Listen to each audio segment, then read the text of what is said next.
जय हिंद। जैसा कि आप देख पा रहे होंगे, एक लड़का है जो डिलीवरी कर रहा है। अब ये जो आजकल हम देख रहे हैं काफ़ी, जैसे ज़ोमैटो है, KFC है, काफ़ी इस तरह का आपको दिख रहा है जिसमें डिलीवरी बॉयज़ काम करते हैं और इनको जितना भी पैसा दिया जाता है वो पर डिलीवरी के हिसाब से दिया जाता है, राइट। तो इन्हीं के बारे में आज हम पढ़ने वाले हैं। इसमें हम देखेंगे कि जो राजस्थान है, राजस्थान पहला ऐसा राज्य बन रहा है जो इनसे संबंधित एक बिल ला रहा है, विधेयक ला रहा है, ठीक है, जिससे इन जितने भी ये जो वर्कर्स हैं, जिनको हम गिग वर्कर्स कहते हैं, ठीक है, इनको हम क्या कहते हैं, गिग वर्कर्स। तो जितने भी ये गिग वर्कर्स हैं उनको कहीं ना कहीं कानूनी जो सुरक्षा है वो दी जाएगी, ठीक है। तो यहाँ पर हम देखते हैं सारा मुद्दा क्या है। तो राजस्थान सरकार ने Rajasthan platform based gig worker registration and welfare bill 2023 लाया है, ठीक है। और याद रखिएगा, राजस्थान पहला ऐसा राज्य बन रहा है और ये कहीं ना कहीं एक तरह का पहला विधेयक होगा ऐसा जो कहीं ना कहीं जो हमारे ये इनफॉर्मल वर्कर्स होते हैं, इनकी जो भलाई के लिए ये अगर ये पास हो जाता है तो एक बहुत अच्छा ये कानून बन जाएगा, राइट। और कहीं ना कहीं अगर हम पूरे इस राज्य की बात करें, राजस्थान की बात करें, तो यहाँ पर लगभग 3 लाख गिग वर्कर्स जो हैं वो काम कर रहे हैं, ठीक है। आगे देखते हैं। अब हम देखेंगे यहाँ पर क्या क्या प्रोविजंस हैं, क्या क्या नियम हैं इस जो ये विधेयक लाया गया है, ठीक है। तो इसमें देख लेते हैं इस विधेयक में परिभाषा क्या दे रखी है गिग वर्कर की। तो यहाँ पर जो डिफाइन कर रखा है गिग वर्कर का, वो बता रखा है कि outside of the traditional employer employ relation. जैसे कि आप जानते हैं, ज़्यादातर हम क्या समझते हैं, एक एम्प्लॉय होता है, एक एम्प्लॉयर होता है, जिसमें जो एम्प्लॉय होता है, जो वर्कर होता है, वो 8 घंटे कम से कम ड्यूटी करता है और फिर घर आता है और उसको फिर महीने के अंत में उसको एक वेतन मिलता है, राइट। तो ये है, परंतु ये ट्रेडिशनल है, ठीक है, पुराना है। अब यहाँ पर आपको क्या दिखेगा, ये इस परिभाषा से, ये जो परिभाषा है पुरानी वाली, इससे बाहर की बात है। यहाँ पर क्या होता है, कॉन्ट्रैक्ट होता है, ठीक है। यहाँ पर एक कॉन्ट्रैक्ट होगा, जब तक वो काम करेगा उसको उस हिसाब से जो पेमेंट है, जो तय की गई दर है, उस हिसाब से उसको पेमेंट मिलेगा, राइट। आगे देखते हैं। अब ये जो इससे संबंधित जो एक वेलफेयर बोर्ड बनाया जाएगा, ठीक है, इस विधेयक में एक वेलफेयर बोर्ड की बात की गई है। अब इस वेलफेयर बोर्ड जो गिग वर्कर से संबंधित होगा, इस वेलफेयर बोर्ड किस मंत्रालय के अंतर्गत होगा, ये लेबर जो मिनिस्ट्री है उसके अंतर्गत होगा और जो लेबर मिनिस्ट्री के जो मिनिस्टर होंगे वो यहाँ के चेयरपर्सन होंगे, ठीक है, इस वेलफेयर बोर्ड के चेयरपर्सन होंगे।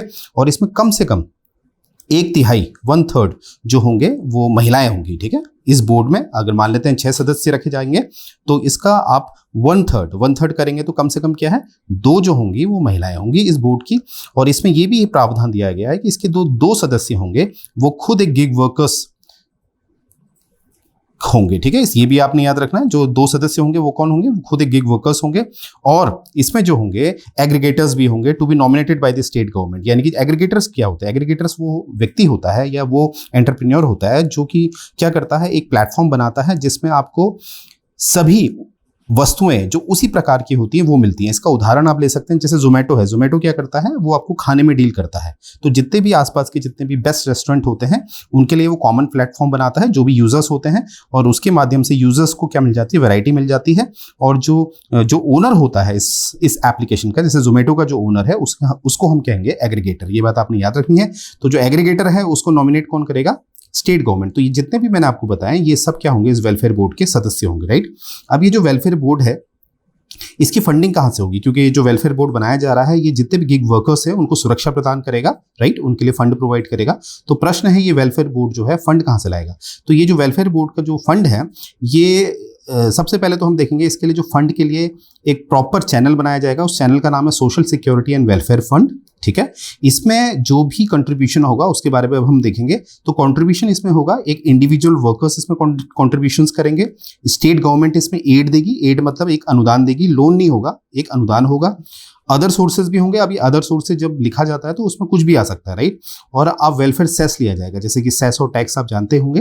टैक्स ऐसा होता है जिसमें सोर्स और उसका जो डेस्टिनेशन होता है वो डिफाइंड होता है, परंतु सेस का जो माफ कीजिएगा, जो टैक्स होता है उसका जो डेस्टिनेशन होता है वो डिफाइन नहीं होता है, परंतु जो सेस होता है उसका जो डेस्टिनेशन होता है वो डिफाइन होता है। तो इसमें एक वेलफेयर सेस लिया जाएगा और ये जो वेलफेयर सेस लिया जाएगा ये एग्रीगेटर से लिया जाएगा, ठीक है। यानी कि जितना भी वो ट्रांजेक्शन करेंगे पर ट्रांजेक्शन में उनको कुछ सेस देना पड़ेगा। और ये बताया गया है कि जो ये सेस होगा जो एक एग्रीगेटर देगा वो 2% से ज्यादा नहीं होगा, राइट। ये भी देखना है। और आगे देखते हैं एग्रीगेटर की ड्यूटी क्या होगी, ठीक है। जो एग्रीगेटर मैं आपको बता ही चुका हूं, जो ओनर होते हैं। तो यहां पर हम देखेंगे कि जो डिपॉजिट करेंगे सेस वो टाइम पे करेंगे, बिल्कुल भी ऐसा नहीं करेंगे कि अपना जो सेस है उसको बचाएंगे। Updating the database of the gig workers, जो भी गिग वर्कर्स उनके अंडर काम कर रहे हैं उनका डेटाबेस मेंटेन करेंगे। अगर वो ये चीज़ों में फेल हो जाते हैं, यानी कि टाइम पे अपना सेस नहीं दे रहे हैं और अपने जितने भी गिग वर्कर्स हैं उनका जो डेटा है उसको अपने पास नहीं रख रहे अपने डेटाबेस में, तो क्या होगा, अगर ये पकड़े जाते हैं तो पहली बार इनको 5 लाख का जुर्माना पड़ेगा। अगर पहली बार पकड़े गए 5 लाख का जुर्माना पड़ा, फिर भी नहीं सुधरे, तो जो बाद में जो जुर्माना लगेगा वो 50 लाख का पड़ेगा। और वहीं पर एक और कंडीशन है, जो प्राइमरी एम्प्लॉयर होंगे, ठीक है, प्राइमरी एम्प्लॉयर जो मतलब जो अभी बिगनर्स हैं, जो प्राइमरी में डील कर रहे हैं, वहां पर अगर वो पहली बार पकड़े जाएंगे तो उनको 10,000 का फाइन पड़ेगा। अगर फिर भी नहीं सुधरे तो उनको 2 लाख का फाइन पड़ेगा, राइट। तो ये बात याद रखेंगे। और जो अब हम बात करते हैं गिग की इकोनॉमी, जैसे गिग वर्कर्स के लिए इतना काम किया जाता है, जैसे कि राज्य सरकार, जो राजस्थान सरकार है उसने ये इनिशिएट किया हुआ है, तो देखते हैं क्यों, ऐसा क्यों। तो गिग इकोनॉमी जो है, अगर हम एक रिपोर्ट देखें बॉस्टन कंसल्टिंग ग्रुप की, तो यहाँ पर जो गिग वर्क फोर्स है, ठीक है, भारत की जो गिग वर्क फोर्स है वो लगभग कितनी है, 15 मिलियन वर्कर्स की। इमेजिन करिए कितना ज़्यादा है, ठीक है। चाहे इसमें सॉफ्टवेयर कंपनीज हैं, चाहे इसमें अलग अलग इंडस्ट्रीज इसमें इंगेज हैं, ठीक है। तो यहाँ पर हमारे मेन डेटा क्या है कि यहाँ पर हमारे 15 मिलियन वर्कर्स जो हैं वो आपके गिग इकोनॉमी में इंगेज हैं। और यहाँ पर एक और रिपोर्ट है हमारे पास, according to 2019 report by the India staffing federation, India जो है वो 5th लार्जेस्ट फ्लैक्सी स्टाफिंग में है। फ्लैक्सी स्टाफिंग मतलब यही गिग वर्कर्स होते हैं, यानी कि जो एक कॉन्ट्रैक्ट के द्वारा काम करते हैं, यानी कि इंडिया जो है वो 5th रैंक पे आता है। सबसे ऊपर है यूएस, फिर चाइना, फिर ब्राज़ील, फिर जापान, फिर इंडिया आ रहा है 5th, राइट। तो इस तरह से हम कह सकते हैं जो राजस्थान सरकार जो उसका जो एक इनिशिएट है वो बहुत तारीफ़ काबिल है।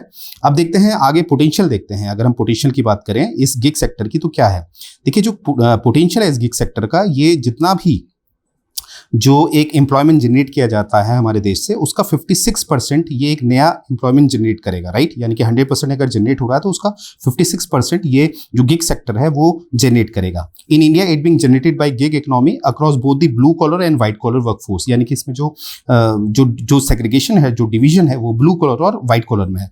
अब ये क्या होता है ब्लू कॉलर और व्हाइट कॉलर, ऐसे काफ़ी कॉलर्स होते हैं जो एक कोड बनाया गया है। ये कुछ कोड आपके समक्ष हमने रखे हैं। जैसे ब्लू कॉलर मतलब होता है ऐसे वर्कर्स जो कहीं ना कहीं एक मैनुअल लेबर्स और जो एक घंटे के प्रति मतलब घंटे का उनका हिसाब होता है, जैसे जिसे हम लेबर क्लास कहते हैं, राइट। जैसे कि आप लेबर को रखते हैं तो उनको घंटे का पे करते हैं, वो होते हैं ब्लू कॉलर, ठीक है। फिर होता है आपका व्हाइट कॉलर वर्कर्स, ये होते हैं सैलरीड प्रोफेशनल जो लोग होते हैं, ठीक है, जिनको सैलरी बेस मिलती है और ये प्रोफेशनल होते हैं, ठीक है।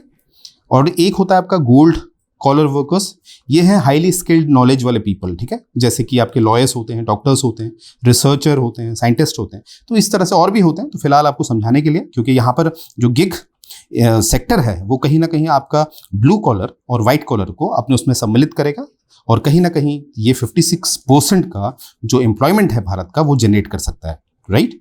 तो मुझे उम्मीद है ये सेशन आपको पसंद आया होगा। जय हिंद।